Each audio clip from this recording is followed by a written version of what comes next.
foguete é um meio de impelir um projétil ou veículo adiante por meio da força do combustível, que queima na câmara de combustão, e que é ejetado por um bico na parte de trás do objeto que está sendo lançado.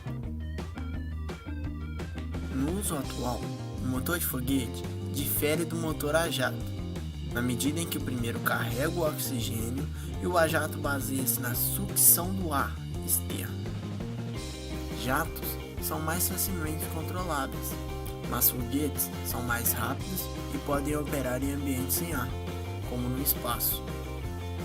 Há dois tipos de foguetes, com base em dois diferentes tipos de combustíveis, o sólido e o líquido.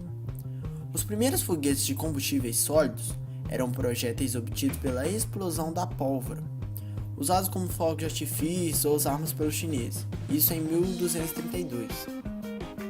A Marinha Britânica usou foguetes desenvolvidos pelos engenheiros de balística William Congreve entre 1670 e 1729 para bombardear alvos nas costas durante as guerras napoleônicas e também na Guerra de 1812. Entre 1882 e 1945, um norte-americano chamado Robert Goddard lançou seu primeiro foguete de combustível líquido em 16 de março de 1926. E no final da década de 1930, muitos estudiosos e teóricos já sugeriam que os foguetes pudessem ser a chave para voos espaciais humanos. Assim, os primeiros foguetes grandes e de longo alcance foram os mísseis V2, projetados por Von Braun em 1912 até 1977. Foram especialmente construídos pelos alemães durante a Segunda Guerra e usados para bombardear a Grã-Bretanha de dentro da Alemanha. Von Braun sempre esteve interessado em viagens espaciais e assim, após a Segunda Guerra Mundial, emigrou para os Estados Unidos, onde teve um papel essencial no programa espacial norte-americano. Ao mesmo tempo, muitos de seus colegas foram para então a União Soviética para trabalhar no programa espacial soviético. Pode-se dizer que os principais programas espaciais dos dois países até a década de 60 e 70 eram descendentes diretos dos mísseis V2, que foram produzidos por Von Braun. A guerra espacial, ou corrida espacial, foi uma disputa que ocorreu na segunda metade do século XX entre a União Soviética e os Estados Unidos, pela supremacia na exploração e tecnologia espacial. O maior foguete já construído foi o Saturno V. Ele tinha 111 metros de comprimento, cujos motores de combustível líquido eram capazes de liberar 4 milhões de quilos de propulsão. Os foguetes Saturno V foram usados entre 1969 e 1972 para enviar astronautas norte-americanos à Lua. O último deles foi utilizado para lançar a estação espacial Skylab em 1973. Atualmente, o maior foguete em uso é o ônibus espacial norte-americano, que usa uma combinação de combustível líquido e combustível sólido, mais barato, para alcançar 3,4 milhões de quilos de propulsão.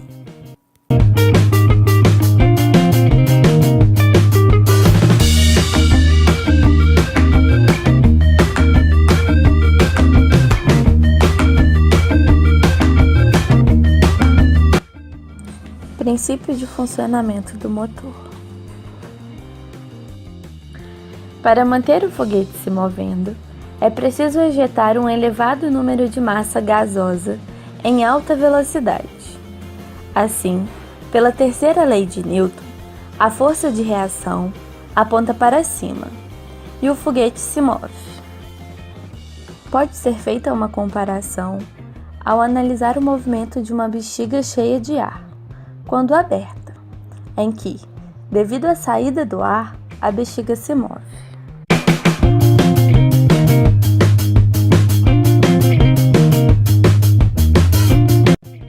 Para ejetar essa massa gasosa, é preciso que um combustível líquido mais um oxidante sejam queimados dentro da câmara de combustão.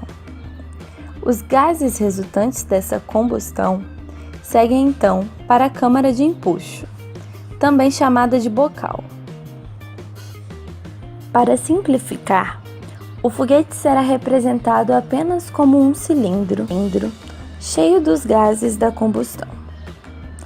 Após a combustão, os gases exercem pressão sobre as paredes simetricamente, com forças iguais que se cancelam. Logo, o foguete não se move. Contudo, se uma das faces é aberta, o gás escapa por essa saída.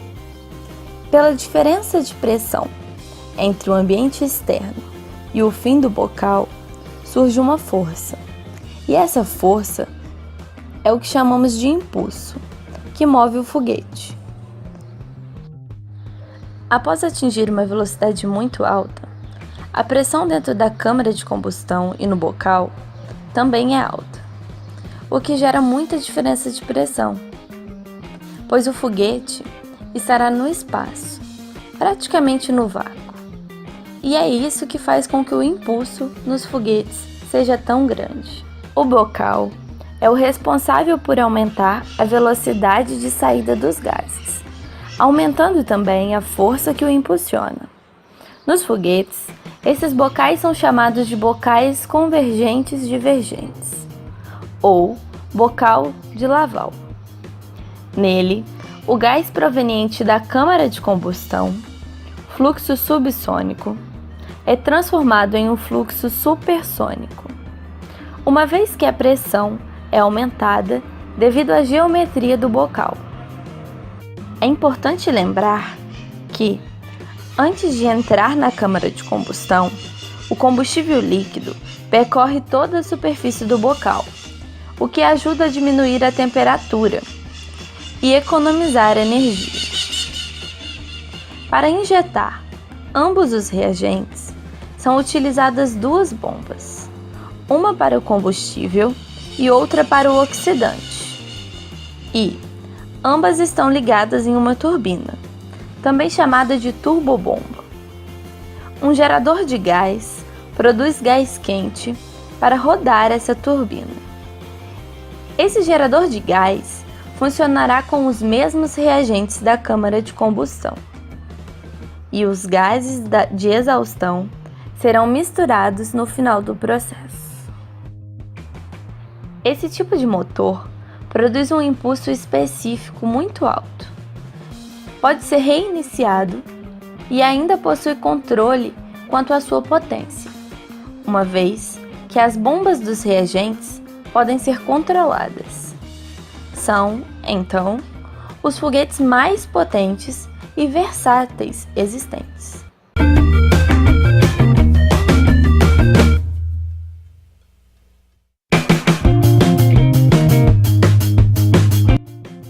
Quanto ao armazenamento de combustível.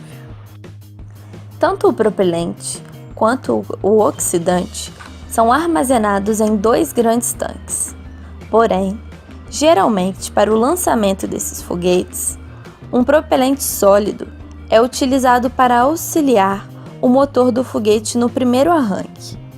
Porém, esses são abandonados após todo o propelente sólido for consumido.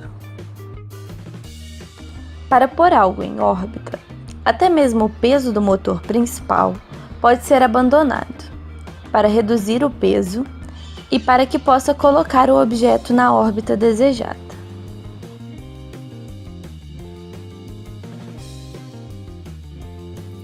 Os veículos propulsados a motor foguete baseiam-se no princípio da ação e reação para movimentar-se. Um motor foguete gera uma força reatora devido à expulsão de gás em altas velocidades e perca de massa, gerando assim uma variação de sua quantidade de movimento, traduzida na forma dessa força reatora, denominada empuxo. Esta força é, para um motor foguete, representado pela seguinte equação, onde temos que F é o empuxo em newtons, V é a velocidade de ejeção dos gases em metros por segundo, dm sobre dt, a vazão máxima dos gases de combustão, em quilogramos por segundo, P é a pressão na saída do motor em newtons por metro quadrado, PA, a pressão ambiente em newtons por metro quadrado, é a área da secção transversal na saída do motor, em metros quadrados. A performance de um motor foguete é medida por um parâmetro denominado impulso específico e é definido pela seguinte equação, onde temos que ISP é o impulso específico em segundos, VE é a velocidade de ejeção dos gases em metros por segundo e G0 é a aceleração gravitacional, que é 9,81 metros por segundo ao quadrado.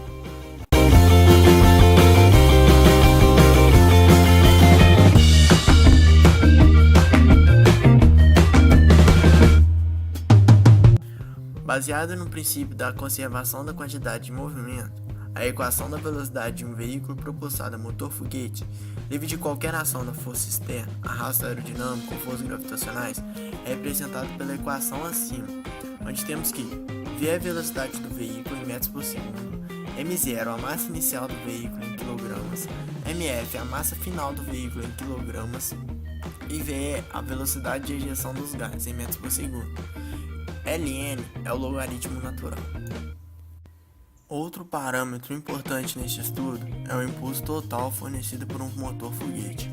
O impulso total é representado pela seguinte equação, onde temos que ET é o impulso total em newtons por segundo, TQ é o tempo de funcionamento do motor foguete e F é a força empuxo em newtons.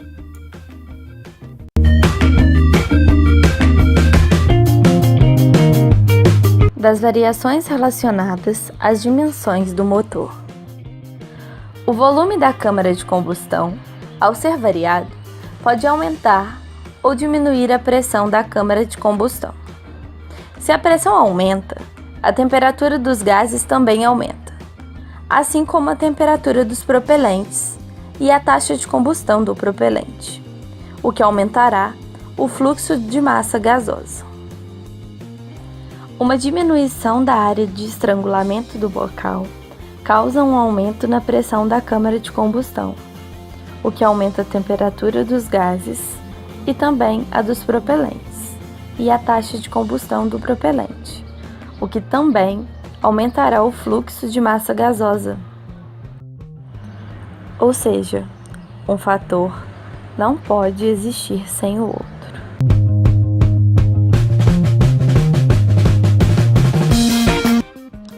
Outras variações.